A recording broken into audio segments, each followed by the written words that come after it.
saatichu oda kormi marrachu ashama jenne jirra. Ashama naadaa keenya itti aansuudha yooyyaa olle oltanii isinin jedha. Amma immoo ragaalee adda addaa kan kuush eenyu akka ta'e mirkaneessu, Oromoon immoo eenyu akka ta'e kan dhugoomsu seenaalee adda addaa walitti funaanee dhufee jira. Funaansi sun immoo nuti akka guddaa taanee fi eenyummaan keenya hangam sadarkaa addunyaatitti guddaa akka ta'e kan nu mirkaneessudha. Akkuma mata dura irratti isin tuqu yaaleef horteen kuush yookaan hiddi latiinsa kuush baay'ee guddaadha. Isa kana keessaa immoo kuushummaa kan akka gaariitti calaqqisu sadarkaa tokkoffaatitti hortee kuush keessaa Oromoodha. Oromoon hafuura kuushii fi aadaa hooda fi safuu kuushin kan sossa'u kan sadarkaa addunyaatitti beekamu akka ta'e ragaan anamma qabadhee dhufe isiniif ibsa. Na jala bu'aa, na hordofaan isiniin jedha. Tole akka nama hordoftaa jirtan abdiin qabaa. Dhaloota Kiristoosiin dura waggoota 200 duratti mootonni Masrii kan Kuush dur maal akka ta'an, maal akka hojjechaa turan, Oromoo wajjin maaliin akka isaan walitti dhufan laallaa jechuudha.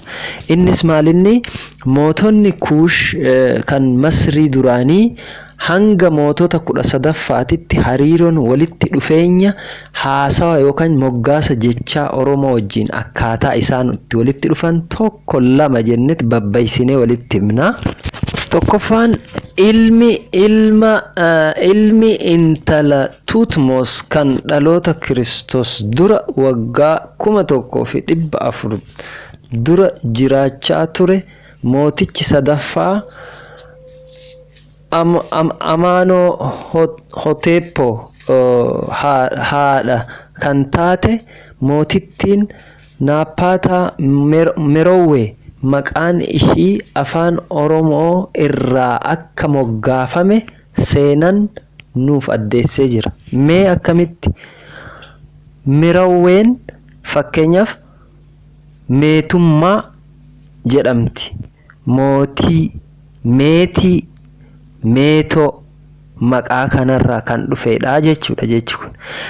Kana kan nu mirkaneessu nuti hangam guddaa akka taane fi Afrikaa keessatti qooda olaanaa akka qabnu, qooda keenya kana immoo qooda leencaa waan ta'eef nafxanyaan kan buruuje yookaan gaaddidduu waraabessaa qaban dhufanii kana cabsanii eenyummaa keenya sarbanii jiraachuu wanni barbaadaniif hangam nuti guddaa akka taane fi dhageettii isaaniirra akka qabnu sababa saniif seenaa keenya qilleensa irratti hatanii gama ofiititti deebisuudhaaf tattaafatanii jechuudha.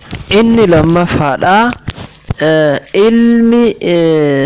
Ilma Merowe kan mootii tures intala isaa maqaan inni moggaasee fi ittiin waamaa ture ta'i ture jechuudha. Kun ragaa guddaadha yookaan gahaadha. Fakkeenyaaf jechi ta'i jedhu kun taa'i, taa'aa, taa'uu, taa'an kan jedhu irraa dhufee jechuudha. Nuti hortee kuushii wajji hangam firummaa akka qabnu ragaan nuti Afrikaadhaan ala akka hin dhufin mirkaneessu isa kanaa jechuudha. Inni akka ragaatitti marsaa lammaffaadhaaf isiniif dhiyeessu ta'i kan jedhu kun ta'e, ta'an, taate, ta'e, ta'uufi ta'an. Kunis ragaadha jechuudha.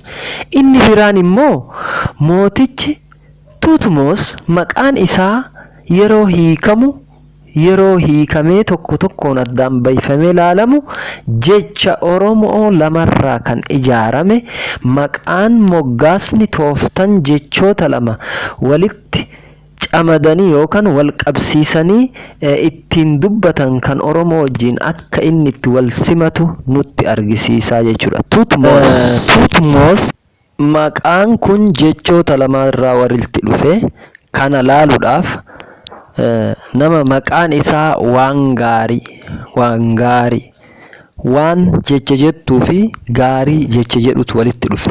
Inni kunis tuuta jechuuf kan jedhuu fi Moosis kan jedhutu walitti dhufee jechuudha. Yeroo maqatti jijjiiramu tuuta Moosisiidha. maqaa waan ta'eef tutmos kun jecha Oromooti.